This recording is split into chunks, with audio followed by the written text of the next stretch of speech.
जो नहीं फिरई धीर दो भाई, सत्य संधे दृढ़व्रत रघुराई। तो तुम विनय करो जोरी, फेरियो प्रभु मिथिलेश किशोरी। जब सियो कानन देखी तो राई, कहो मोरी सिख अवसर पाई। सासु ससुर असु कहो सदेशु, पुत्री फिरिया बन बहुत कलेशु। पितृगृह कबहु ससुरारी रहे, पितृगृह कबहु ससुरारी रहे। जहाँ रुचि होई तुम्हारी, एह विधि करहु उपाय कदम्बा। फिरई न होई प्राण अवलंबा, नाही तो मोर मरण परिणाम। कछु न बसाई भय विधि वामा, अस कही मोर छी परा मही राऊ।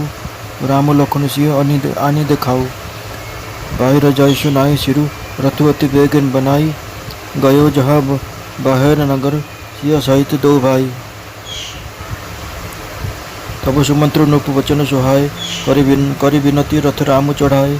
चढ़ी रथ सिया सहित दो भाई, चले हृदय अवधि चिरुनाई। चलत राम लखी अवध अनाथ, विकल लोग सब लागे साथा। कृपा सिंधु बहु विधि समझा हुई, विरही प्रेम बस पुनि फिरि आवही। लागति अवध भयावनि भारी, मानव काल राति अधिहारी। घोर जंतु समपुर नर नारी, डर पही एक निहारी। घर मसान परिजन जन भूता, सुत हित मात मानहु जमदूता। बाग नह बिटप बेली कुलिलाही, सरित सरोवर देखि न जाही। अय गय कोटि न केलि मृगु, परस्पर पुरुपशु चातक मोर। पीक रथांग सुख सारिका, सरस हंस चकोर।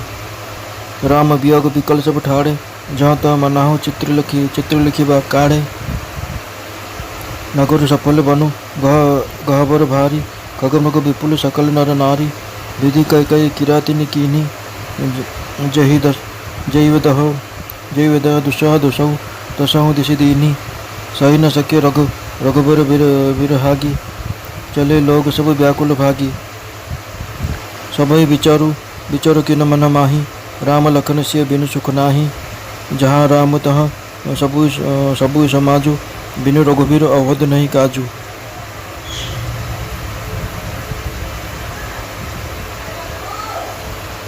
चले साथ मंत्रु दुढ़ाई, सुरु दुर्लभ सुख सहन सदन बिहाई। राम चरण पंकज प्रिय जेनी, विषय भोग बस करहि के तीन्ही। बालक वृद्ध बिहाय गृह, लगे लोग सब साथ। तमसा तीर निवास कियो, प्रथम दिवस रघुनाथ। रघुपति प्रजा प्रेम बस देखी, सदैव हृदय दुख भय विशेषी। करुणामय रघुनाथ गोसाई, बेगी पाई अहि पीर पराई। कहे सब प्रेम मृदु वचन सुहाय, बहु विधि राम लोग समझाई। किए धर्म उपदेश घनेर, लोग प्रेम बस फिरई न फेर। सीलु सनेऊ छाड़ी नहीं जाई, असमंजस बस ले रघुराई। लोग सोग सम बस गए सोई, कछुक देव माया मति मोई। कभी जाम जुगु जामिनी बीती, राम सचिव सन कहे सप्रीति। खोज मरी रथो हाकुतु ताता, आनो उपाय बनी नहीं बाता।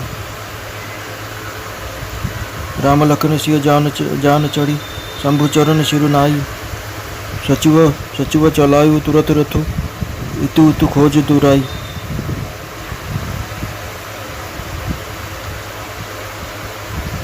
जागे सकल लोग भय भोरु, गे रघुनाथ भय अति सोरु। रथ कर खोज कतहु नहीं पावही, राम गही चहु दिशि धावही। मनोबारी निधि बूढ़ जहाजु, भय विकल बड़ बन के समाजु। एक देहि उपदेशु, तजे राम हम जानि कलेशु। निंदहि आपु सराहि मीना, दुर्ग जीवन रघुबीर विहीना। दिग जीवनु रघुबीर विहीना, जो पे प्रिय वियोग विधि कीना। ते कस मरमु न मागे दीन्हा। यही विधि करत प्रलाप कलापा, आय अवध भरे परितापा। विषम विजोग न जाई बखानी, अवध आस सब राखई प्राणी। विषम विजोग न जाई बखाना, अवध आस सब राखई प्राणा। राम दर्श हित नेम व्रत, लगे करन नर नारी। मनो कोकी कमल, दिन विहीन तमारी। सीता सचिव सहित दो भाई, श्रृंगबेरपुर पहुँचे जाई। उतरे राम देवसर देखी कीन दंडवत हरसु विशेषी। लखन सचिव सिय किए प्रणाम, सभी सहित सुख पायु रामा। रंग सकल मृदु मंगल मूल, सब सुख करनी हरण सब सूला। कही कही कोट की कथा प्रसंगा, राम बिलो कही गंग तरंगा। सचिव अनुज ही प्रिय सुनाई, विबुध नदी महिमा अधिकाई। मर्जन कीन पथ श्रम गयऊ, शुचि जल पियत मोदित मन भयऊ। सुमिरत जाहि मिटय श्रम भारू, ते श्रम यह लौकिक व्यवहारू। शुद्ध सच्चिदानंदमय कंदु भानुकुल केतु, चरित करत नर अनुहरत न श्रुति सागर सेतु। यह श्रुति गृह निषाद जब पाई, मुदिति लिए प्रिय बंधु बोलाई। लिए फल मूल भेंट भरी भारा, मिलन चले सिय हरसु अपारा। करी दंडवत भेंट धरी आगे, प्रभु बिलोकत अति अनुरागे। सहज स्नेह विवश रघुराई, पूछी कुशल निकट बैठाई। नाथ कुशल पद पंकज देखे, भई भाग भाजन जन लेखे। देव धरिन धन धाम तुम्हारा, मैं जन नीच सहित परिवार।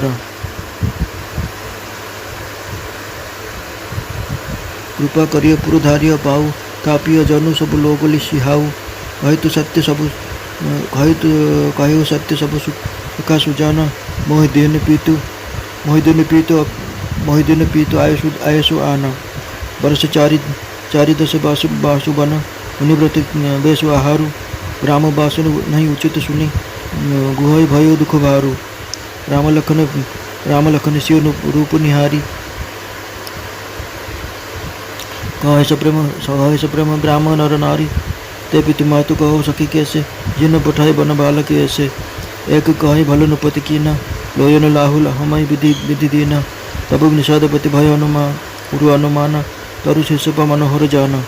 ले रघुनाथ ही ठाऊ दिखावा, कहो राम सब भांति सुहावा। पुरजन करी जो होरु घर आए, रघुबर संध्या करण सिधाए। गृह सावर सात्रिय तसाई, कुश कुशलमय मृदुल सुहाई। शुचि फल मूल मधुर मृदु जानी, दोना भरी भरी रखे से पानी। सियो सुमंत्र भ्राता सहित, कंदमूल फल खाई। शयन कीन रघुवंश बनी, पाय पलटत भाई। उठे लखन प्रभु सोवत जानी, कहे सचिव सोवन मृदुबानी। कच्छुक दूरी सजी बान सरासन, जागन लगे बैठी बिरासन। गुरु बोलाई बाहुरु प्रतीति, उठाव राखे अति प्रीति। आप लखन पई बैठो जाई, कटी भाती सर चाप चढ़ाई। सेवत प्रभु ही निहारी निषादु, भय प्रेम बसु हृदय विषादु। तन पुलकित जललोचन बहई, बचन सप्रेम लखन सन कहई। भूपति भवन शुभाय सुहावा, सुरपति सदन न पटतर पावा। मनमय रचित चारु चौबारे, जनु रतिपति निज हाथ सवारे। शुचि सुविचित्र सुभोगमय, सुमन सुगंध सुबास। पलंग मंजु मन दीप जहाँ, सब विधि सकल सुपास। विविध वसन उपधान तुहराई, छार फेन मृदु विशद सुहाई। तहसिय राम शयन निशिकरही, निज छवि रति मनोज मधु हरही। ते सिय राम सथारि सोए, समित बचन बिनु जाहि न जोए। माता पिता परिजन पुरवासी, सखा सुशील दासु और दासी। जोग वहीं जिन्हें प्राण की नाई, मह सेवत ते राम गोसाई।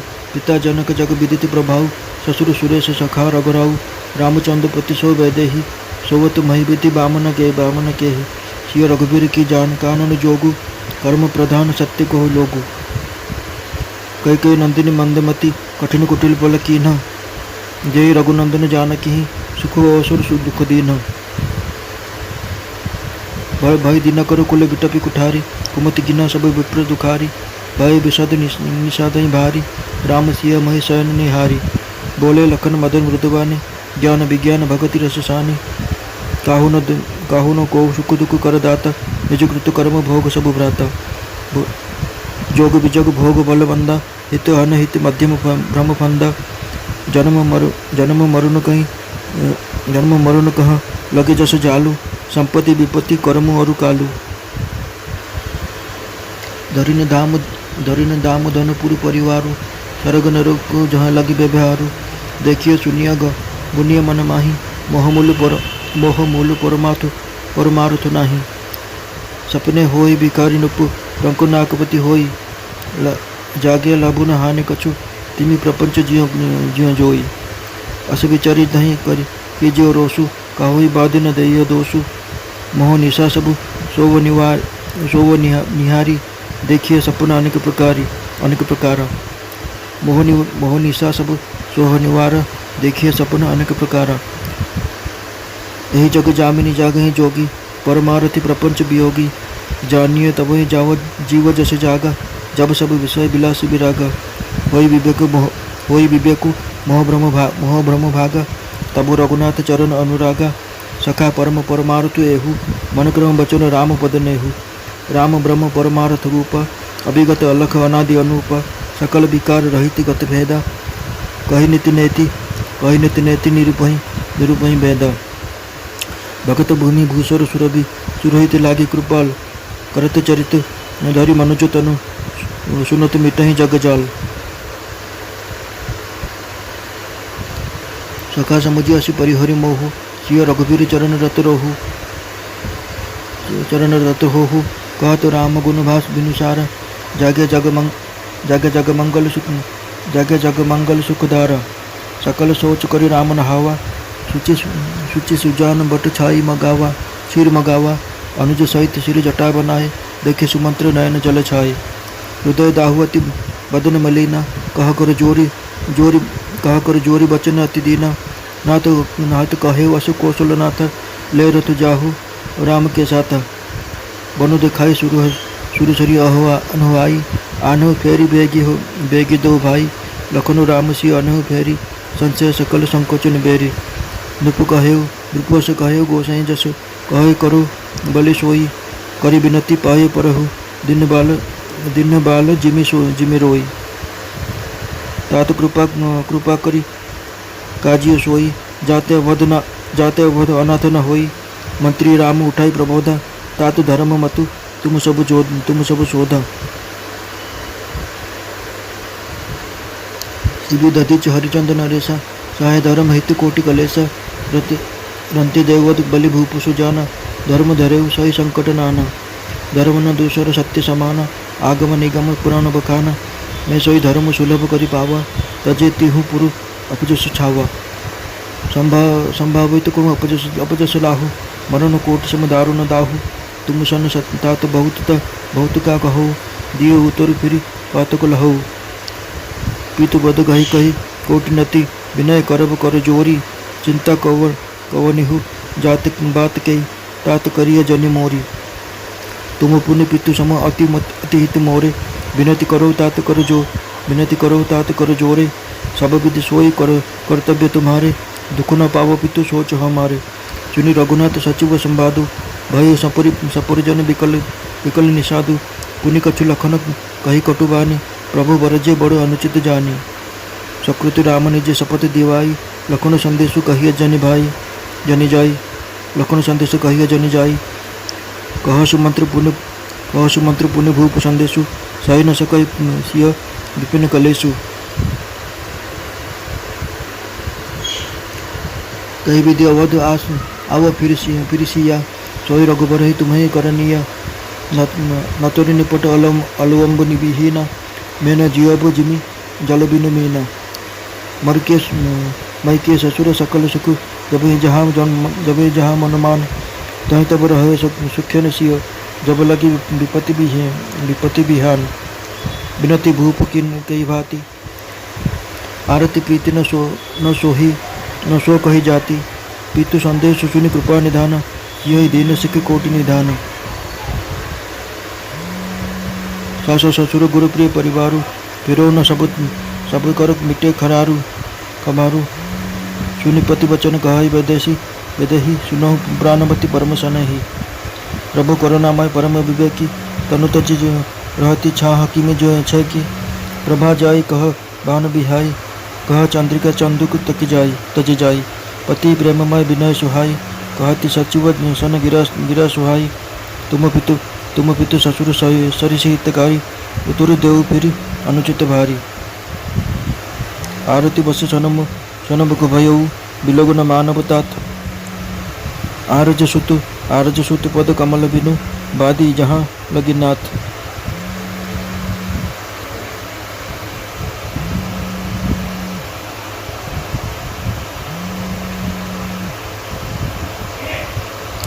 पीतु वैभव विलास में ठाटा, दीटा नूपुमनि मुकुट मिलित पद पीठा। सुख निदान अस पीतु गृह मोरे, पिया विहीन मन भाव न भोरे।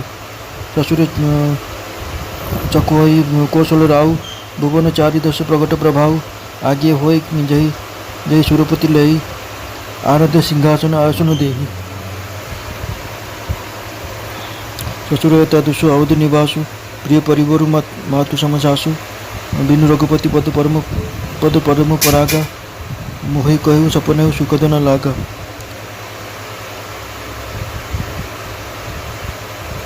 अगम पंत वन भूमि बहारा, करी के हरि सर सरित अपारा। कई किरात कुरंग विहंग, मोह सब सुखद प्राणपति संगा। सासु ससुर सन मोर हुति, विनय करे भी परिपाय। मोर सोच न जनिय, मोर सोच जनि करिय कछु, मैं बन सुखी सुभाई। प्राणनाथ प्रिय देवर साथा, वीर धरुन धरे धनु भाता। नहीं मृगु समूह, नहीं मग श्रमु भमु, ब्रह्म दुख मन मोरे। मोहि लगी सोचु करिय जनि भोरे।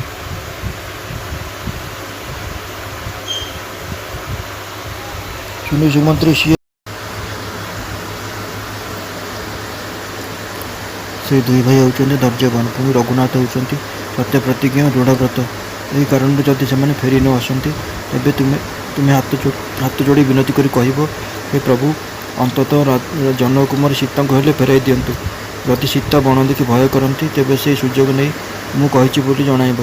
आपण को शाशु शशुर चंद्र शशुर ये बार्ता देइछन्ति जे, हे माँ तुम्हें फेरी चल, बणरे रहिबा अत्यंत कष्टकर। केबे बापा घर तो केबे शशुर घर, जब जो इच्छा हे सेठारे रोथब। यही प्रकार तांको फेराई आनिबाकू तुम्हें विभिन्न उपाय कर। अंततः जदि सीता फेरी आसती, तेबे से मो प्राणर अवलंबन होइजिबे, नचेत परिणाम मोर मृत्यु सुनिश्चित। विदता वाम हेले कौन सी उपाय काम दिए नहीं। हाय मो राम लक्ष्मण सीता ही, हाय मो राम लक्ष्मण सीता कहीं गले, से आनी देखाओ। एपरी कह कहू राजा मुछाई तले पड़गले। राजा का आज्ञा पाइबा मात्र नतशिर हो सुमंत्र यथाशीघ्र गोटाए बेगगामी रथ सजाई देले और नगर बाहर जो सीता सहित राम लक्ष्मण दुई भाई थे, रथटी सेठाक बाही नेले। सेठारे पहुँचे श्रीराम को राजा कथा कहले और बहु अनुनय विनय कर रथरे बसाइले। मन मन अयोध्या को प्रणाम करी श्रीराम लक्ष्मण दुई भाई सीता सहित रथरे बसी वनपथरे यात्रा आरंभ कले। श्रीराम चली जाउछन्ति, अयोध्या अनाथ हो जाउछि। यह देखि नगर समस्ते व्याकुल होई सेमान पछरे धालिले। कृपासागर श्रीराम से फेरवा लगे अनेक प्रकार बुझाइले। तांको कथा शुणी लोके अयोध्या आड़ को फेरुतांती, किंतु किछि क्षण पर प्रेमवशतः पुणी तांको पछरे चलुतांती। अयोध्यापुरी बड़ भयंकर लगुଥାଏ। सारा नगरटा अंधकारमय काल रात्रि समान हो जाए। नर नारी आलोक एक आलोक को देखि भयंकर जंतु देखिला परी डरी जाउथांती। भय घर लगुଥାଏ श्मशान परी। कुटुंब लोके भूत प्रेत परी बोध होतांती। पुओ झील सांग साथी और मंगलाकांक्षी मैंने जमदूत पर लगुतांती। बाड़ी बगीचार गछलता सब झाऊली पड़ी था। नदी पुष्कर गुड़िकर अवस्था एपरी होता है जे से आड़ को चाह हो न था। कोटि कोटि हाथी घोड़ा पोषा हरिण नगर गाई बलद आदि गृहपालित पशु तथा गाई बलद आदि गृहपालित पशु तथा शुआ सारी कोईली चातक मयूर सारस हंस चकर आदि पक्षी ए समस्ते श्रीराम को विरह दुखी होई जे जोटी थे से चित्रपतिया परी अबाक हो ठिया होता। अयोध्या नगरी थिला फूल फल भरा सुंदर घन अरण्य परी। से भितर नगरवासी नरनारी आनंद रही। विविध पशुपक्षी परी अर्थात अयोध्यापुरी थिला अर्थ धर्म काम मुख्य रूपे चतुर्वर्ग फलदायिनी नगरी और नरनारी से सब फल को अत्यंत सुखर अनायास पाई जाउथिले। किंतु इतिमध्य विधाता कैकेयी को କୈକେୟୀଙ୍କୁ କରିଦେଲା ଏକ ନିଷ୍ଠୁର ଶବରୀ, ଯେ କି ସେ ସୁନ୍ଦର ଅରଣ୍ୟର ଚତୁର୍ଦିଗରେ ଜାଳିଦେଲା ଭୟାନକ ଦୁଃସହ ଅଗ୍ନି। ସେ ଶ୍ରୀରାମ ବିରହ ରୂପୀ ଅବିର ଅଗ୍ନିର ଜ୍ୱାଳା ସହି ନ ପାରି ସବୁ ପ୍ରାଣୀ ବ୍ୟାକୁଳ ହୋଇ ପଳାୟନ କଲେ।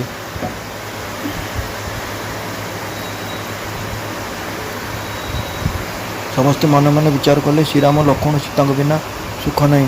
ଯେଉଁଠି ଶ୍ରୀରାମ ରହିବେ ସେଇଠାରେ ସାରା ସମାଜ ରହିବ। ତେଣୁ ଶ୍ରୀରାମଙ୍କ ବିନା ଆମର ଅଯୋଧ୍ୟାପୁରର କୌଣସି ପ୍ରୟୋଜନ ନାହିଁ। ଏପରି ଦୃଢ଼ ବିଚାର କରି ଦେବଦେଲଭ ସୁଖରେ ପରିପୂର୍ଣ୍ଣ ଘରଦ୍ୱାର ଛାଡ଼ି ସମସ୍ତେ ଚାଲିଲେ ଶ୍ରୀରାମଙ୍କ ପଛରେ। ଯେଉଁମାନେ ଶ୍ରୀରାମଙ୍କ ଚରଣ କମଳରେ ପ୍ରୀତି ରଖିଛନ୍ତି ସେମାନଙ୍କୁ କ'ଣ କେବେ ବି ବିଷୟ ଭୋଗ ବଶ କରିପାରିବ? ଶିଶୁ ଓ ବୃଦ୍ଧମାନଙ୍କୁ ଘରେ ଛାଡ଼ିଦେଇ ସମସ୍ତେ ଏକାଠି ହୋଇ ଶ୍ରୀରାମଙ୍କ ସାଥିରେ ଚାଲିଲେ। ପ୍ରଥମ ଦିନ ରଘୁନାଥ ତମସା ନଦୀ ତୀରରେ ରହିଲେ। ପ୍ରଜାଙ୍କର ଏପରି ବ୍ରହ୍ମାବିଷ୍ଟ ଅବସ୍ଥା ଦେଖି ରଘୁନାଥଙ୍କ ଦୟାଳୁ ହୃଦୟରେ ବଡ଼ ଦୁଃଖ ହେଲା। ପ୍ରଭୁ ରଘୁନାଥ ଦୟାମୟ, ଅନ୍ୟର ଦୁଃଖ ଦେଖି ସେ ତୁରନ୍ତ ତରଳି ଯାଆନ୍ତି। ପ୍ରେମପୂର୍ଣ୍ଣ କୋମଳ ସୁନ୍ଦର ବଚନ କହି ଶ୍ରୀରାମ ଲୋକଙ୍କୁ ବହୁ ପ୍ରକାର ବୁଝାଇଲେ ଏବଂ ବିଭିନ୍ନ ଧର୍ମ ସମ୍ବନ୍ଧୀ ଉପଦେଶ ଦେଲେ, କିନ୍ତୁ ସେମାନଙ୍କୁ ଫେରିଯିବାକୁ ଯେତେ କହିଲେ ବି ସେମାନେ ଫେରୁ ନଥାନ୍ତି। ସ୍ନେହ ଓ ସ୍ୱଭାବ ଛାଡ଼ି ହୁଏ ନାହିଁ। ଶ୍ରୀ ରଘୁନାଥ ବଡ଼ ଦ୍ୱିଧାର ପଡ଼ିଗଲେ। ଯାହା ହେଉ ଶୋକ ଓ ପରିଶ୍ରମ ହେତୁ ଲୋକେ ଶୋଇପଡ଼ିଲେ। ସେମାନଙ୍କର ବୁଦ୍ଧି ଦେବମାୟାରେ ବି କେତେକାଂଶରେ ମୋହିତ ହୋଇଗଲା। ରାତି 2 ଘଡ଼ି ବିତିଯିବା ପରେ ଶ୍ରୀରାମ ପ୍ରେମପୂର୍ବକ ମନ୍ତ୍ରୀ ସୁମନ୍ତଙ୍କୁ ଡାକି କହିଲେ, ହେ तात, ଚକର ଗୁଳା ମାରି ଅର୍ଥାତ୍ ଚକ ଚିହ୍ନ ନଦୀ ଯିବା ପରି ରଥ ଚଳାଇ ନିଅନ୍ତୁ। ଏହା ଛଡ଼ା ଅନ୍ୟ କୌଣସି ଉପାୟ ନାହିଁ। ଶିବଙ୍କ ଚରଣରେ ପ୍ରଣାମ କରି ଶ୍ରୀରାମ ଲକ୍ଷ୍ମଣ ସୀତା ରଥରେ ବସିଗଲେ। ମନ୍ତ୍ରୀ ରଥକୁ ଏପଟ ସେପଟ କରି ଖୋଜ ଅର୍ଥାତ୍ ଚକ ଚିହ୍ନ ମାରି ମାରି ତୁରନ୍ତ ସେଠାରୁ ବାହି ନେଲେ। ରାତି ପାହିଲାରୁ ଲୋକେ ନିଦରୁ ଉଠି ପଡ଼ିଲେ ଏବଂ ରଘୁନାଥ ଚାଲି ଯାଇଛନ୍ତି ଜାଣି କୋଳାହଳ କଲେ। ରଥ ଚକର ଚିହ୍ନ କେଉଁଠି ବି ନ ପାଇବାରୁ ସମସ୍ତେ ହା ରାମ ଚିତ୍କାର କରି ଏଣେ ତେଣେ ଧାଇଁଲେ। ସମୁଦ୍ରରେ ବୋଇତ ବୁଡ଼ିଗଲେ ସାଧବମାନେ ଯେପରି ବ୍ୟାକୁଳ ହୁଅନ୍ତି ସେମାନେ ସେପରି ବ୍ୟାକୁଳ ହେଲେ। ଲୋକେ ଏକ ଆରକକୁ ଉପଦେଶ ଦେଇ କହିଲେ, ଆମକୁ ଅଯଥା କ୍ଲେଶ ହେବ ଜାଣି ଶ୍ରୀରାମ ଆମକୁ ଛାଡ଼ି ଦେଇ ଚାଲିଗଲେ। ସେମାନେ ନିଜକୁ ନିନ୍ଦା କରି ଓ ମୀନକୁ ପ୍ରଶଂସା କରି କହିଲେ, ମୀନକୁ ଜଳରୁ କାଢ଼ିବା ମାତ୍ରେ ସେ ମରିଯାଏ, ଅଥଚ ଶ୍ରୀରାମଙ୍କ ବିନା ମଧ୍ୟ ଆମେ ବଞ୍ଚି ରହିଛୁ। ରାମଙ୍କ ବିହୁନେ ଏ ଜୀବନ ରହିବା ଧିକ୍। ଯଦି ବିଧାତାର ମନରେ ପ୍ରିୟଙ୍କଠାରୁ ବିଚ୍ଛେଦ ଘଟାଇବାର ଥିଲା, ତେବେ ସେ ମାଗିଲା ମାତ୍ରେ ମୃତ୍ୟୁ କାହିଁକି ନ ଦେଲା? ଏପରି ବହୁ ପ୍ରକାର ବିଳାପ କରି ସେମାନେ ସନ୍ତପ୍ତ ହୃଦୟରେ ଅଯୋଧ୍ୟାକୁ ଫେରି ଆସିଲେ। ସେମାନଙ୍କର ବିଷମୟ ବିରହ ଦଶା ବର୍ଣ୍ଣନା କରାଯାଇ ନପାରେ। 14 ବର୍ଷର ଅବଧି ଉପରେ ଆଶା ରଖି ସେମାନେ ଜୀବନ ଧରି ରହିଲେ। ନର ନାରୀ ସମସ୍ତେ ଶ୍ରୀରାମଙ୍କୁ ଦର୍ଶନ କରିବେ ବୋଲି ନିୟମ ଓ ବ୍ରତ ପାଳନ କଲେ। ସୂର୍ଯ୍ୟଙ୍କ ବିନା ଚକ୍ରବାକୀ ଓ ପଦ୍ମଫୁଲ ଯେପରି ଦିନ ମଳିନ ହୋଇଯାନ୍ତି, ସେମାନେ ସମସ୍ତେ ସେହିପରି ଅତ୍ୟନ୍ତ ଦୁଃଖୀ ହୋଇଗଲେ। ସୀତା ଓ ମନ୍ତ୍ରୀଙ୍କ ସହିତ 2 ଭାଇ ଯାଇ ଶୃଙ୍ଗବେରପୁରରେ ପହଞ୍ଚିଲେ। ସେଠାରେ ପବିତ୍ର ଗଙ୍ଗା ନଦୀ ପ୍ରବାହିତ ହେଉଥାଏ। ଗଙ୍ଗାଙ୍କୁ ଦେଖି ଶ୍ରୀରାମ ରଥରୁ ଓହ୍ଲାଇଲେ ଏବଂ ଅତ୍ୟନ୍ତ ଆନନ୍ଦରେ ଗଙ୍ଗାଙ୍କୁ ପ୍ରଣାମ କଲେ।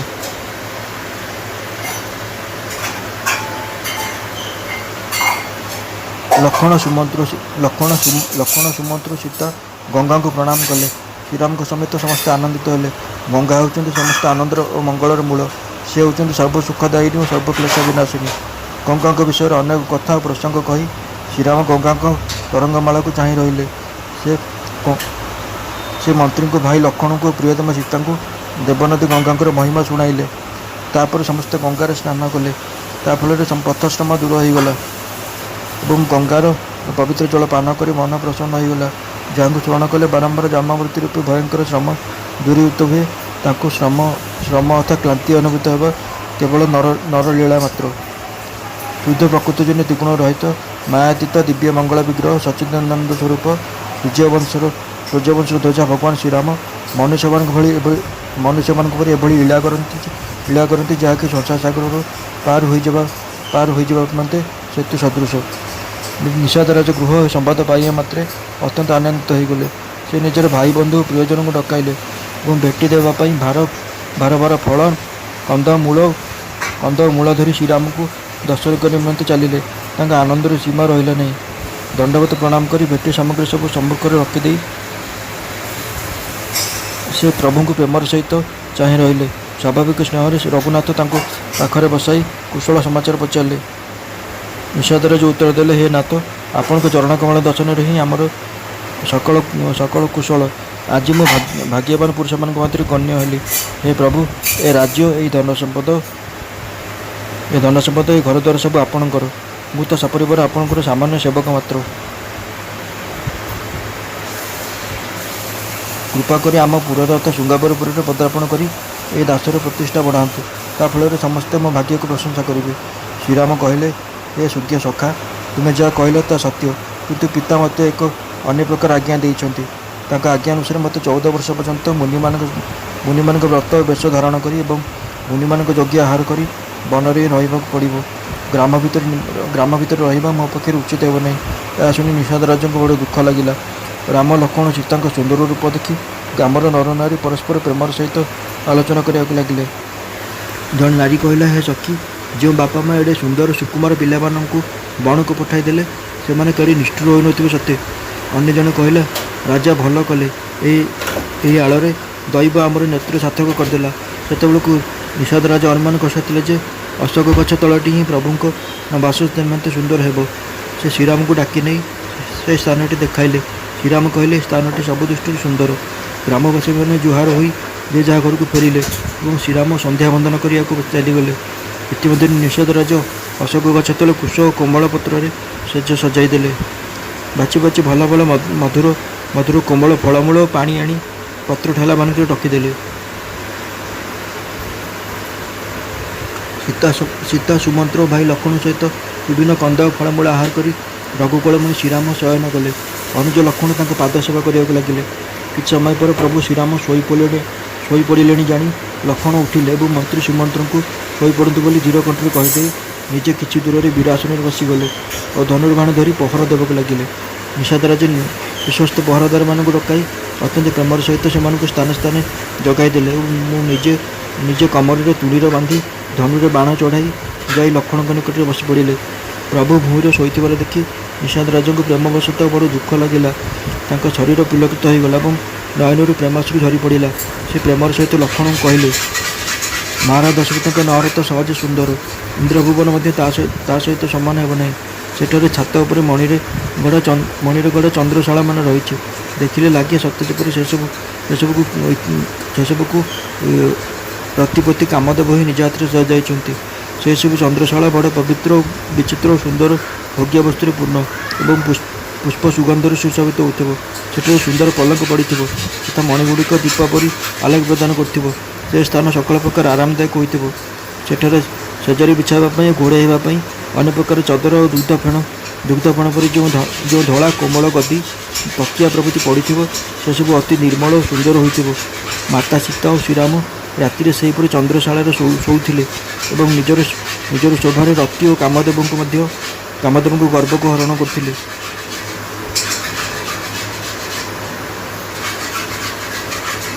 ଆଜି ସେହି ସୀତା ଓ ଶ୍ରୀରାମ କ୍ଳାନ୍ତ ହୋଇ ଚଦର ଖଣ୍ଡିଏ ମଧ୍ୟ ନ ବିଛାଇ ଘାସପତ୍ରରେ ଶେଯରେ ଶୋଇଛନ୍ତି। ଏପରି ଅବସ୍ଥାରେ ତାଙ୍କୁ ଚାହିଁ ହେଉନାହିଁ। ମାତା ପିତା, କୁଟୁମ୍ବଜନ, ପୁରବାସୀ, ପ୍ରଜା, ମିତ୍ର, ଉତ୍ତମ ସ୍ୱଭାବର ଦାସଦାସୀ ଆଦି ସମସ୍ତେ ପ୍ରାଣ ସମାନ ଆଦର କରି ଯାହାଙ୍କର ଯତ୍ନ ନେଉଥିଲେ, ସେହି ପ୍ରଭୁ ଶ୍ରୀରାମ ଆଜି ଭୂମିରେ ଶୟନ କରିଛନ୍ତି। ଯାହାଙ୍କ ପିତା ଜଗତବସିତ ପ୍ରଭାବଶାଳୀ ଜନକ, ଯାହାଙ୍କର ଶ୍ୱଶୁର ଇନ୍ଦ୍ରସଖା ରଘୁରାଜ ଦଶରଥ ଏବଂ ଯାହାଙ୍କ ପତି ଶ୍ରୀରାମଚନ୍ଦ୍ର, ସିଏ ଆଜି ଭୂମିରେ ଶୟନ କରିଛନ୍ତି। ବିଧାତା କାହାର ବା ପ୍ରତିକୂଳ ନ ହୁଏ।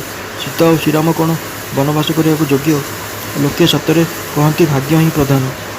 କୈକେୟୀ ନନ୍ଦିନୀ ନୀଚବୁଦ୍ଧି କୈକେୟୀ ବଡ଼ କୁଟିଳତା କରି ରଘୁନନ୍ଦନ ଶ୍ରୀରାମ ଓ ଜାନକୀଙ୍କୁ ସୁଖ ସମୟରେ ଦୁଃଖ ଦେଇଦେଲେ। ସେ ସୂର୍ଯ୍ୟବଂଶ ରୂପୀ ବୃକ୍ଷ ନିମନ୍ତେ କୁଠାର ହୋଇଗଲେ। ସେ ମନ୍ଦବୁଦ୍ଧି କୈକେୟୀ ସାରା ଜଗତକୁ ଦୁଃଖୀ କରାଇଦେଲେ। ରାମ ସୀତା ଭୂମିରେ ଶୟନ କରିଥିବା ଦେଖି ନିଷାଦ ରାଜଙ୍କୁ ବଡ଼ ଦୁଃଖ ଲାଗିଲା। ତାଙ୍କ କଥା ଶୁଣି ଲକ୍ଷ୍ମଣ ଜ୍ଞାନ, ବୈରାଗ୍ୟ ଓ ଭକ୍ତି ରସରେ ପୂର୍ଣ୍ଣ କୋମଳ ଓ ମଧୁର କଣ୍ଠରେ କହିଲେ, ହେ ଭାଇ, କେହି କାହାକୁ ସୁଖ ଦୁଃଖ ଦିଅନ୍ତି ନାହିଁ। ସମସ୍ତେ ଆପଣ କଲାକର୍ମର ଫଳ ହିଁ ଭୋଗ କରନ୍ତି। ସଂଯୋଗ, ବିଯୋଗ, ଭଲ ମନ୍ଦ, ଭୋଗ, ଶତ୍ରୁ, ମିତ୍ର, ଉଦାସୀନ ଏସବୁ ହେଉଛି ମୋହର ଜାଲ ମାତ୍ର। ଜନ୍ମ, ମୃତ୍ୟୁ, ସମ୍ପତ୍ତି, ବିପତ୍ତି, କର୍ମ, କାଳ ଆଦି ଜଗତରେ ଯେତେ ସବୁ ଜଞ୍ଜାଳ ରହିଛି ଏବଂ ଜମିବାଡ଼ି, ଘରଦ୍ୱାର, ଧନ ସମ୍ପଦ, ନଗର, ପରିବାର, ସ୍ୱର୍ଗ, ନରକ ଆଦି ଯେତେ ସବୁ ବ୍ୟବହାର ସ୍ଥଳ ରହିଛି, ଏହାଛଡ଼ା ଦର୍ଶନ, ଶ୍ରବଣ, ମନ ମଧ୍ୟରେ ଯାହା ସବୁ ରହିଛି, ସେସବୁର ମୂଳ କାରଣ ହେଉଛି ମୋହ ବା ଅଜ୍ଞାନ। ପାରମାର୍ଥିକ ଦୃଷ୍ଟିକୋଣ ଦେଖିଲେ ସେସବୁର କୌଣସି ଅସ୍ତିତ୍ୱ ନାହିଁ। ସେସବୁ ମିଥ୍ୟା।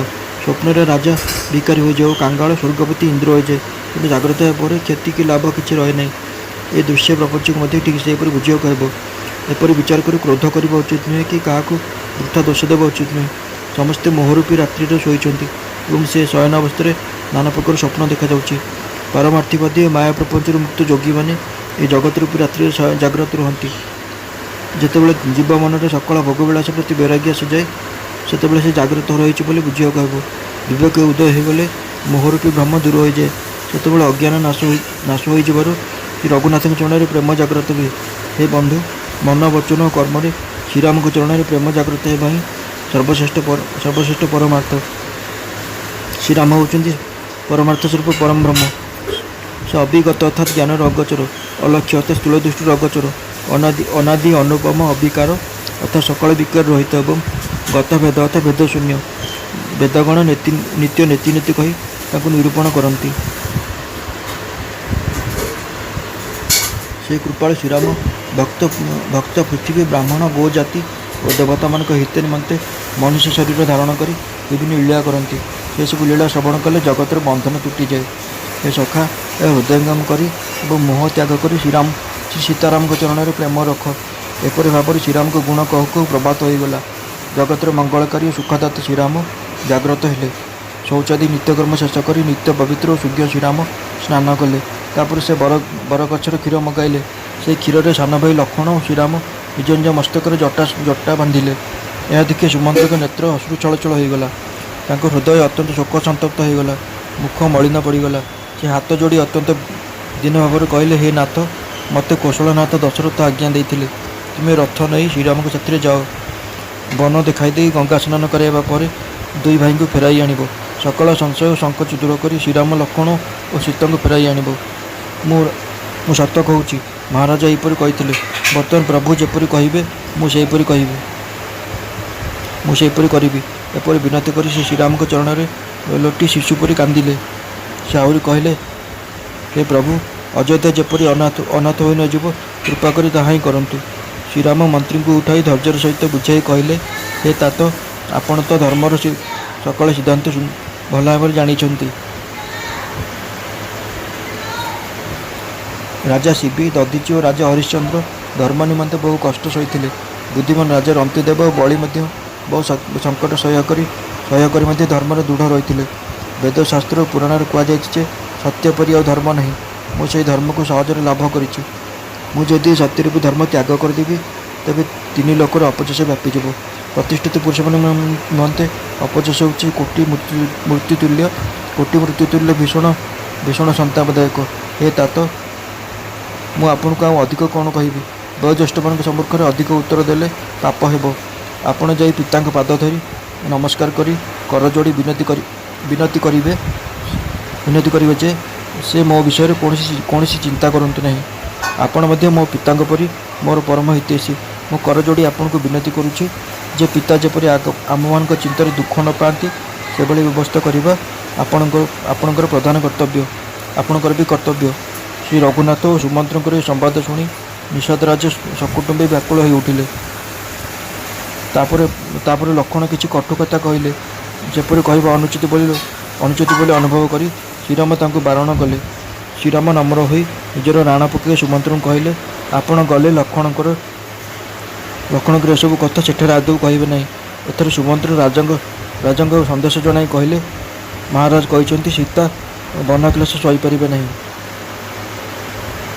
अतएव सीता जेपर अयोध्या को फेरी आसो तुमको श्रीराम को सही उपाय करने को पड़ो।